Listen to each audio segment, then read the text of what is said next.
महाभारत का वो निर्णायक युद्ध जिसके बाद भी दुर्योधन ने अपनी प्रवृत्ति को नहीं छोड़ा। ऐसा इसलिए कहा गया कि जब भीम ने दुर्योधन की जंघा को तोड़ दिया था और वो अपनी मृत्यु की प्रतीक्षा कर रहा था, उस समय भी दुर्योधन पांडवों को ही अपनी इस दुर्गति का उत्तरदायी ठहरा रहा था। एक एक करके उसके सभी प्रियजन उससे मिलकर चले जाते हैं। अंत में जब श्री कृष्ण उससे मिलने आते हैं तो दुर्योधन उन पर भी आरोप लगाता है, कहता है कि संसार का सबसे बड़ा पापी अगर कोई है तो वो आप हैं। यदि पांडवों को आपका साथ ना मिला होता तो उनका विजयी होना मुश्किल था। आपने बहुत ही षड्यंत्रों द्वारा कौरवों को परास्त करवाया, छल से मेरी जंघा पर वार करवाया। गुरु द्रोण को भी आपने छल से मरवाया। अपनी माया का प्रयोग करके सूर्य को बादलों में छिपाकर निहत्थे जयद्रथ का वध करवाया। वहीं शिखंडिनी को खड़ा करके तुमने पितामह भीष्म को परास्त कर दिया और यही नहीं, मेरे परम मित्र कर्ण को भी आपने छल से ही मरवा दिया। आपने और पांडवों ने मिलकर कायरता का प्रदर्शन किया है। ये सुनकर श्री कृष्ण को क्रोध तो आता है, लेकिन वो इसे एक मुस्कान के साथ दुर्योधन पर जाहिर करते हैं।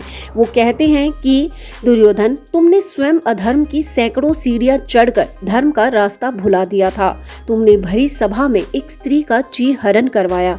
तुमने मामा शकुनी की सहायता से पांडवों को चौसर में हराकर उनकी संपत्ति, यहाँ तक कि उनका मान सम्मान भी छिन्न भिन्न कर दिया था। तुमने वारणा व्रत में लाक्षागृह बनाकर पांडवों को मारने का प्रयत्न किया। तुमने युद्ध के सभी नियमों को ताक पर रखकर एक निहत्थे बालक अभिमन्यु का वध कर दिया। क्या ये धर्म था? तुमने इतने अधर्म किए हैं, उन्हें गिनना तक मुश्किल है। इसलिए तुम्हारे किए पापों के आगे ये छल तो कुछ भी नहीं थे। यहाँ तक कि दुर्योधन श्री कृष्ण के समक्ष अपनी उन 3 गलतियों को भी स्वीकारता है। पहली गलती अपनी वो ये मानता है कि उसने श्री कृष्ण को ना चुनकर बहुत बड़ी गलती की। उसने श्री कृष्ण के बजाय उनकी नारायणी सेना को चुना।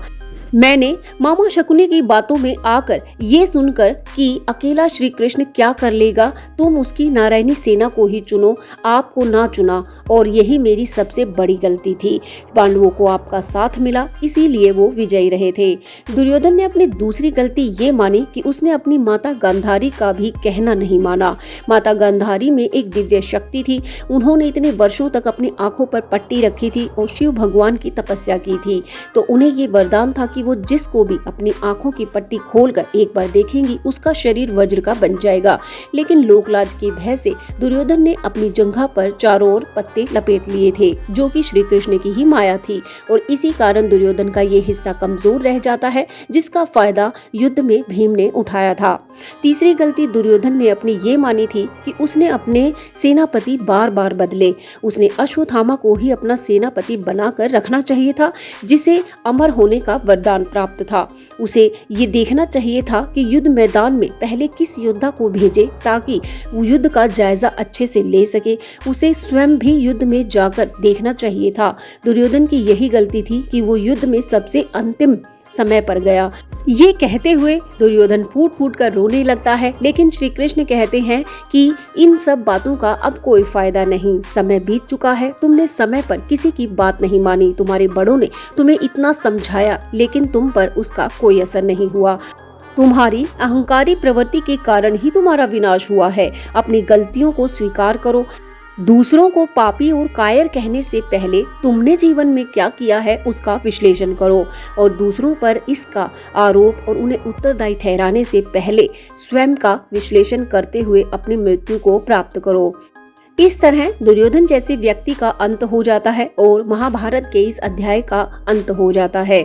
आपको ये प्रसंग कैसा लगा और आप दुर्योधन के बारे में क्या सोचते हैं, उसकी प्रवृत्ति के बारे में क्या जानते हैं, कमेंट करके जरूर बताएं। और ऐसे ही ज्ञानवर्धक वीडियोस के लिए चैनल से जरूर जुड़ें, इसे सब्सक्राइब जरूर करें। यहाँ तक वीडियो देखने के लिए बहुत बहुत धन्यवाद। जय श्री कृष्णा।